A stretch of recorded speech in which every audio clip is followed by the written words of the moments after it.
Good morning. Good morning. Just taking a moment, just drinking you in for a second. Sometimes I just have to do that. I almost didn't bring you back out of meditation. And this little voice was like, they're probably ready to, shift a little bit. But I was enjoying that time together in that divine space we created together. Thank you for being present for that. And for being present today. Because, as you know, and did we start this, Josh? Okay. Hello, Facebook world, and YouTube, and wherever else we put this out there. But this is my final Sunday here at Unity of the Hill Country. And I want to take a moment and just express my gratitude and appreciation. I'm going to get that way. So, Terry, watch out. You have some tissue. Terry came in crying, as did I, because Patsy made that beautiful sign that's outside. Thank you, Patsy. So before I even got out of my car, my eyes were tearing up. And not tears because I'm sad. Tears of joy. Tears of feeling loved and appreciated. And for such a thoughtful, joyful sign. This is an amazing time for you guys. And I know that. But, oh my gosh, I keep writing you these messages and putting them out on Facebook. And, well, I didn't put them on Facebook, but I put them on the website in case you didn't see them. Because I want you to know, if you're not already feeling it, which I know Jack is feeling it, the board is feeling it, the search team is feeling it.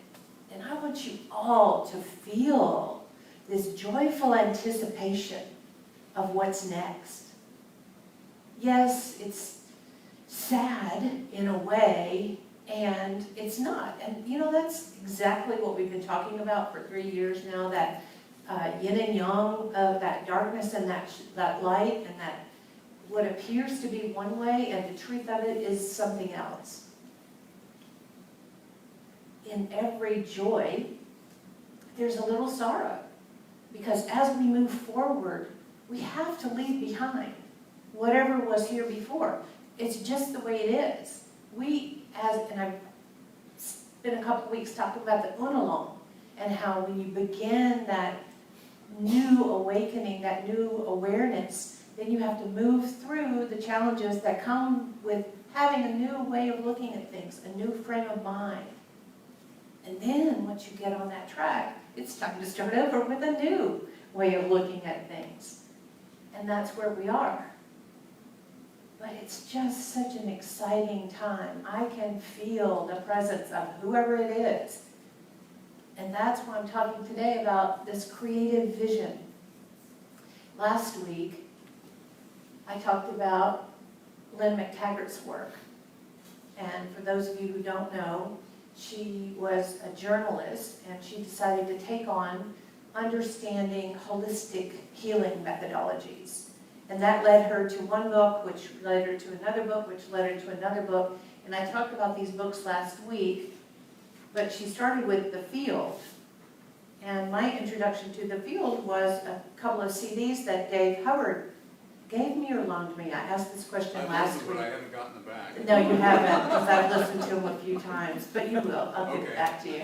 But I did that same little thing when I talked about Norma last week. She gave me a book, but actually she'd written her name in it. But she wrote it inside the pages, y'all. It wasn't like on the outside cover where I write my name in my books. But anyway, I don't mean to take anybody's anything, but I have really joyfully received these various gifts of loanership.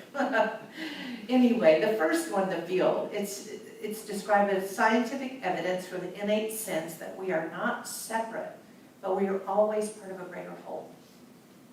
Everyone in this room is part of a greater whole. You're part of this greater whole. That's why I keep talking about this visioning. We know from quantum physics that as we vision on the same wavelength, we amplify whatever it is we're holding our attention to. And that is what led her. She didn't know that's where she was going, but she started meeting with all these scientists who were studying the unified field. which is also what I call God. It's that energy that is creative and happening all the time.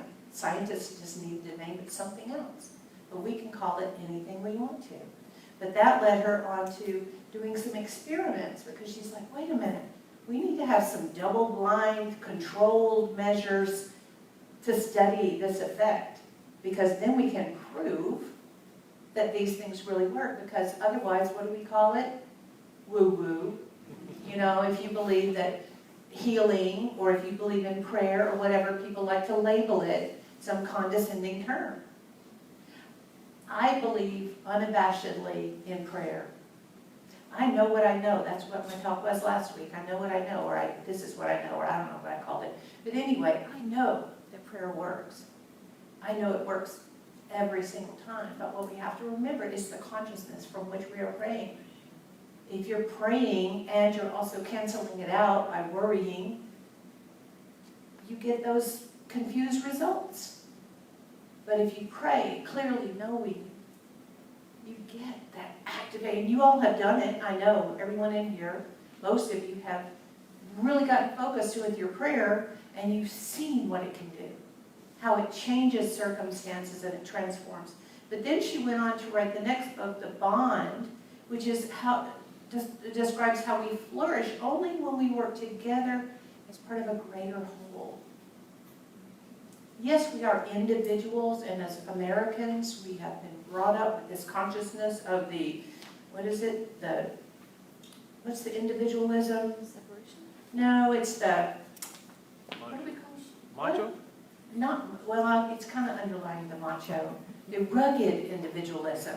That's what the old Western term, right? The rugged individualism. That is true when we want to just humanly accomplish. But when we want to go beyond what we can do each individually on our own, we have to get past the rugged individualism.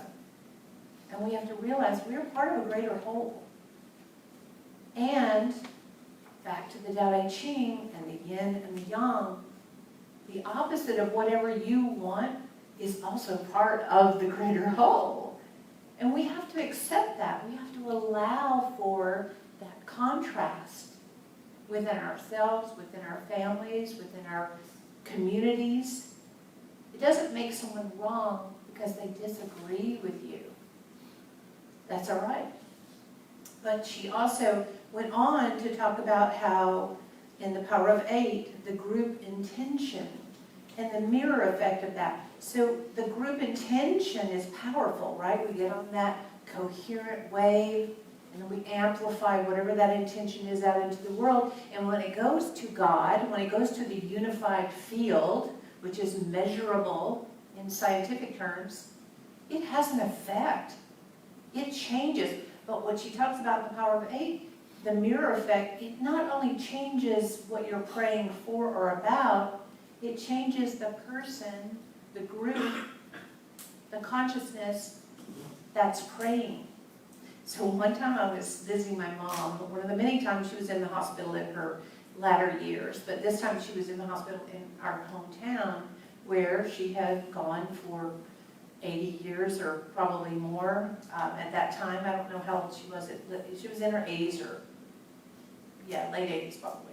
Anyway, she was lying in the hospital bed, and there were two lovely ladies there visiting with her when I came into the room. And so I walked up, and they're talking, and I'm not even listening to what they're saying. I'm looking at my mom, trying to check out how she looks and get a vibe on where she is right now, because she could sometimes get a little depressed. And so one of the ladies looked up and she said, "Isn't that right, Beverly?" And I said, "Oh, I'm not sure. I'm not sure what you're talking about." She said, "Well, there's this woman at church and blah, blah, blah, and you know, she was this and behaving that way and doing this and that." And we started praying for her, and we were praying for her all the time, regularly, and you know what? She began to change. And it's so miraculous. We were so excited about her changes. And they said, "Don't you agree? This is the power of prayer." I said, "I do agree it's the power of prayer. But I'm just wondering, did she change? Or did you?" They didn't like that comment. Now, that was not a smarty pants response. That was a true question. It came from my inner voice. It didn't come from here. Because which did happen? A little of both, I imagine. But you cannot pray for someone without transforming yourself. So whatever it is that you have a concern about, praying for someone can sound condescending. Oh, I'll pray for you. You know, you've heard that. I'll pray for you. Oh yeah, because I disagree with however you're behaving. So I'm going to pray for you that you learn that you're wrong and that you change, right? That's how it happens a lot of times. I won't pray for you. Or the quintessential Southern Belle phrase, bless your heart. And that phrase is not blessing anybody, and it's not coming from the heart, right? It is, once again, a condescending phrase. And I'm not saying anyone who says those phrases are being less than about it, but if we use those phrases, we need to know the consciousness from which we are sharing our blessings. And if we are in fact blessing someone, then we also bless and release them to be exactly the way they are. But what happens when we truly, truly, truly bless someone is that we change. We begin to see them differently. We don't need them to change because we've done the work. We become allowing. We become detached from the outcome. We don't need to control in order to feel comfortable. You know, that's a dysfunctional behavior. I hate to tell you that. Those control freaks in the room, perfectionists, anybody? Okay, you don't have to admit it. But I know who you are. Yeah, there we go.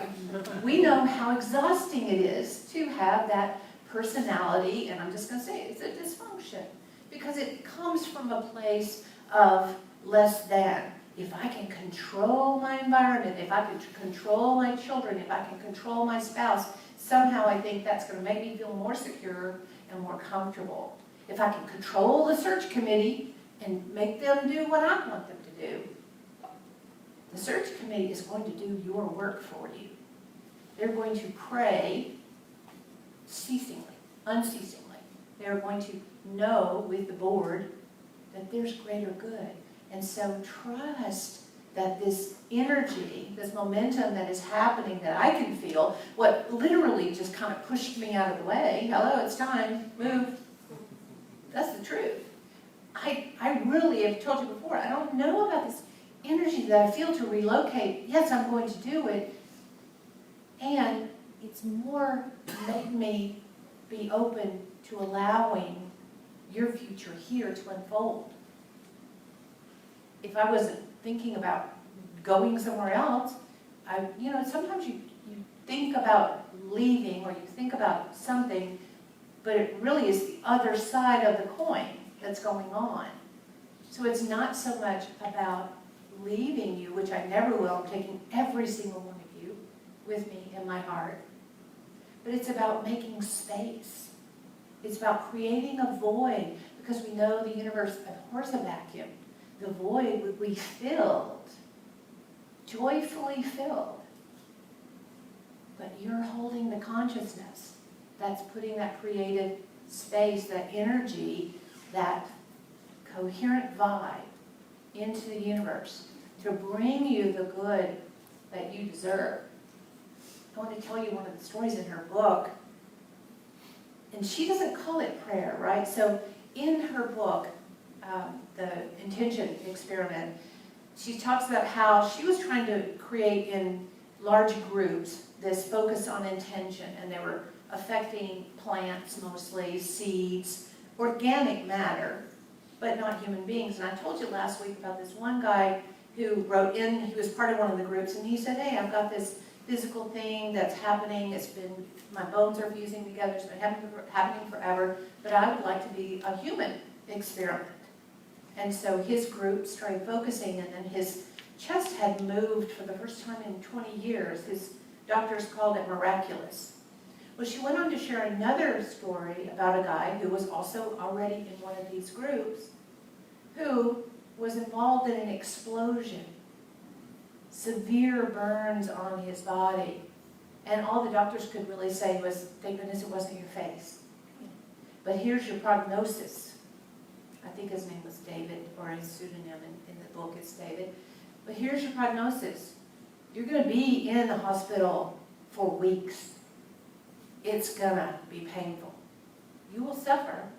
And then you'll have to suffer more as we do skin graft after skin graft after skin graft. But eventually, you'll be able to return to a normal life.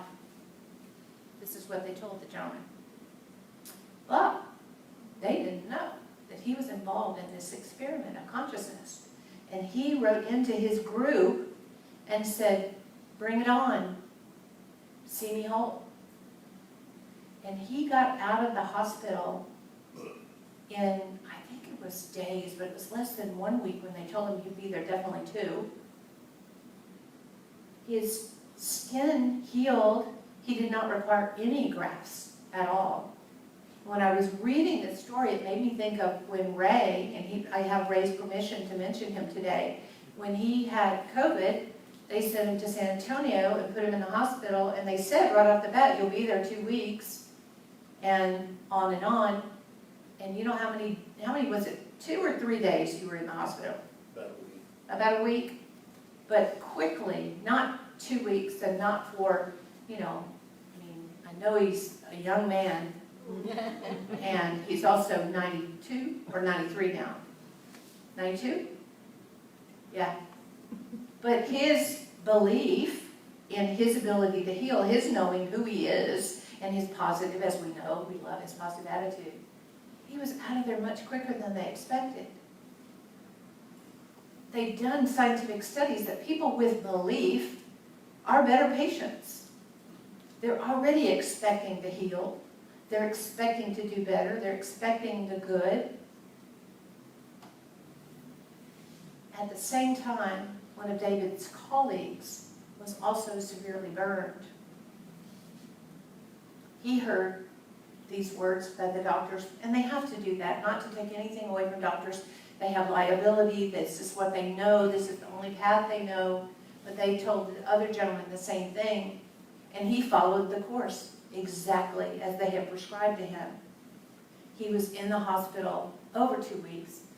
Then he had to have skin graft after skin graft after skin graft, while David was healed.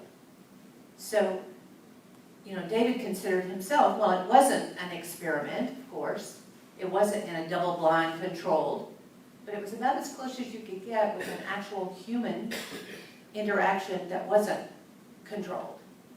But you can see the difference in what the expectation is, right? We expect.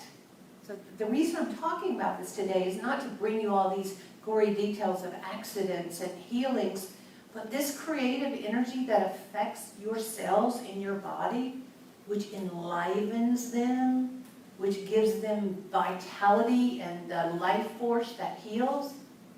This creative energy can do anything in your life as you and for you. You can create from that. You can create this ministry going forward. You can call that new minister, and many of you are already on this, you're already on it daily. You know with me that you've got an amazing new minister on their way. So in Matthew, I shared this last week, but I want to share it again because it's powerful scripture, and I think it doesn't matter 2, 3, 8, what the number is, but it says, and again, truly I tell you, if 2 of you agree on earth about anything you ask, it will be done for you by my Father in heaven. Father in heaven is that consciousness, is that place, that still small voice. That's where we went earlier in meditation. That is Father in heaven. So that inner voice knows where 2 or 3 are gathered in my name, connected, gathered, connected with that inner voice. Where 2 or more are connected with that inner knowing in my name, I am there among you. So you bring that coherence That's scientifically proven amplification to whatever it is you put your attention to. And you cannot be denied. This is law. It's mathematical in the science world, and it's measurable. But in your own world, do some little test. Ask for signs. Look for the ways that what you expect are actually showing up for you. Express your gratitude. That's the way to see it more quickly. If you stay in gratitude, you just see it all the time. Everything just unfolds. It seems like you have a magical, magical life. I feel like that sometimes. So I want to share with you this. I'm sorry that Hetty is not able to be with us today. But this is a book that Dave has taken, and you all get to know this. So Clarence, Hetty's late husband, used to meditate every day, and he would write down things that came to him through meditation. And Hetty had it in a little booklet on some old DOS drive or something, some old, not a nice word processing that we have now. So Dave took this on as a love project and has been putting it into this format, and it's finally a book. And you can get it on Amazon, right? Yes. So it has been inspirational to Dave in many ways, and he said he shared it with family members, and it's like the Daily Word. You can pick it up and just find a place, or like the Tao Te Ching, or any other, and not to put it, on too high of a pedestal, but it's divine wisdom, and it has come from his intention to be of service. And so this is this is actually on the back of the book. Love is all there is. It is the beginning and the end. He who has found love lacks nothing. He is one, being man, by the way of grace, is becoming God, the universe. Beverly? Yes? Can I say something? Sure. Those were Clarence's last words. He died right after that. Those were Clarence's last words. I didn't know that. He died right after that. So what a parting gift. That's why it's on the back. That's on the back. That's beautiful. Thank you, Dave, for sharing that. I wasn't aware. So I want to share one other reading because I was asking, Dave and I have been texting back and forth when we kind of pick one out. It's like, oh, this was good for today. Because it is. They're just little brief writings. This one is number 129. So Dave told me, this is funny. The other day Dave texted me and said, look at this number. And I opened the book and I thought that I had turned to that number. And I read it and I went, wow, that's so perfect. How did Dave know that? And I looked up and it wasn't the number that he told me to turn to, but it was what I needed to read in that moment. It was so powerful. But that's that field, right? That is the unified field. That is God at work through us, all of us together. And we support one another in that way. But this one is called With a Joyful Heart. Approach each day and everything you are called to do with a joyful heart, and your message will be delivered. The current challenges have only the severity you allow them. Always focus on the inner meaning, and it will reveal its truth. You may be confident in your work, for it will affect many. Okay, you may be confident in your work. I meant to say that to you. You may be confident in your work, for it will affect many. Accept only the reality which is revealed to you. All else is illusion. There are many around you who are there to help, so let the noise of the outside world alarm you, or do not let the noise of the outside world alarm you or fill you with fear, but go forth with a joyful heart, and in knowing all is one.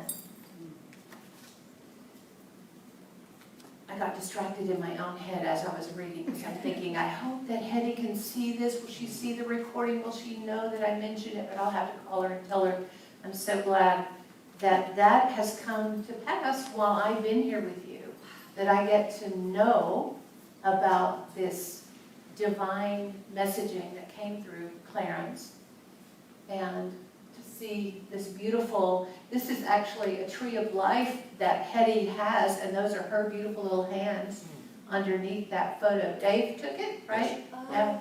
And then had that put onto the The cover. interesting thing is that the cover design that spec the type for me is in Germany. Ah, nice, which if you, those of you who know Hetty, she is German. So, in Jeremiah 29:11, for surely I know the plans I have for you, says the Lord, plans for your well-being and not for harm, to give you a future with hope.